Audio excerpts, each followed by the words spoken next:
beaches, tropical weather, and monkeys. These are some of my favorite things about Costa Rica. I've always wanted to retire to Costa Rica one day, so I visited the country and I've researched it, and I will continue to thoroughly research this. First, I'll tell you a little bit about the geography and government. Second, I'll tell you a little bit of information you might want to know before visiting. And lastly, I'll tell you about the culture and the people. I'll start with some facts about Costa Rica. Costa Rica is a Central American country, and it's located south of Nicaragua and north of Panama. It's a little smaller than the state of West Virginia, so it's a pretty small country. And Costa Rica has 800 miles of coastline beaches that is separated by rainforests, cloud forests, mountains, and over 100 volcanoes. So this offers many outdoor activity options for anybody visiting Costa Rica. The beaches run along the Pacific and the Caribbean. And unlike our beaches here in the U.S., the beaches in Costa Rica are backed by forests, so there is a chance you can see a monkey while you're at the beach. And also home to a population of the country's wildlife.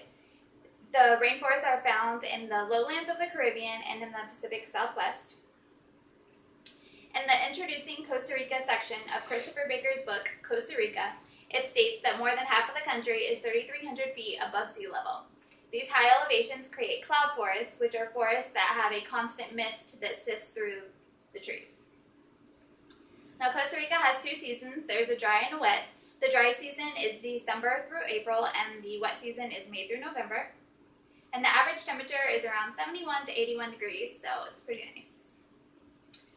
Now, in the section on infrastructure by Thomas Fullerton in the Encyclopedia of Business in Today's World, it states that regionally, the economy of Costa Rica is centered around its largest city, which is San Jose, which is also the capital.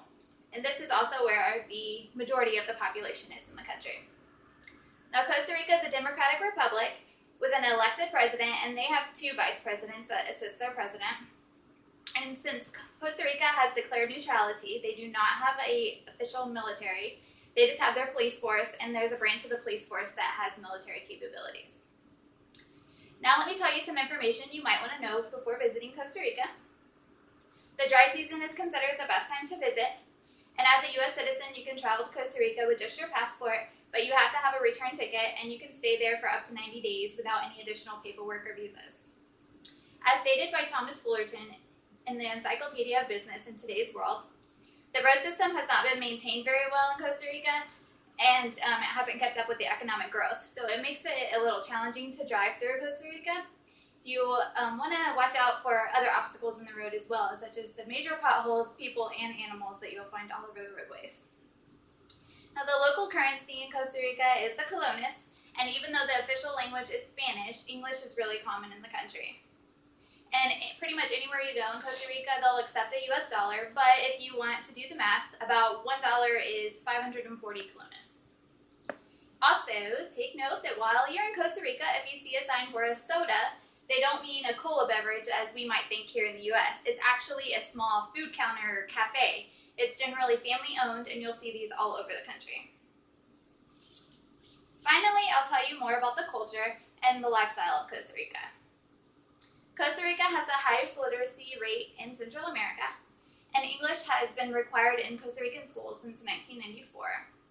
In George Aguilar Sanchez's article, English in Costa Rica from 2005 World English's Journal, he writes that reading skills are a requirement to graduate from most of their major universities, and that the job market is looking for English-speaking employees, and this is all due to the increase in tourism and foreign investment in the country. Now, residents in San Jose, they live a more moderate lifestyle, while the residents who live out in the country, they live a more slower-paced life with old traditions. They still use horses for transportation and oxen to do their farming. Arts and crafts are also very common and important to the Costa Rican culture. If you're visiting Costa Rica and you're buying souvenirs, most of the time they're souvenirs that are handmade by the locals. And there are many festivals that go on throughout the year in Costa Rica, the majority of them being through the dry season, and they normally are for arts and crafts and music. Now, the Costa Rican family is the center of Costa Rican life, and that'll normally include a group of friends. It's a close network of friends that's part of their family. And children, parents, and grandparents often live under one roof, with the women taking care of most of their household tasks, including taking care of the children. But the women also work out of the home and have many opportunities, just like we do here. In 2010, Costa Rica actually elected their first female president as well. So for food, depending on where you are in the country, the menu option may change a little, but a traditional dish of Costa Rica is called gallo pinto, and it's black beans and rice that's mixed together.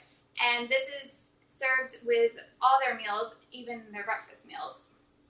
And then a traditional meal of Costa Rica is called a cansada, and the cansada will consist of the gallo pinto, fried plantains, pork or chicken, a small salad, and vegetables like carrots or onions. Now that I've told you about Costa Rica and its people, let me conclude. First, I told you about the country's geography and government. And second, I told you information that you may want to know before visiting. And lastly, I told you a little about the culture and the people. So, after hearing all this information, I hope I gave you some insight on what some of the things that this beautiful country has to offer.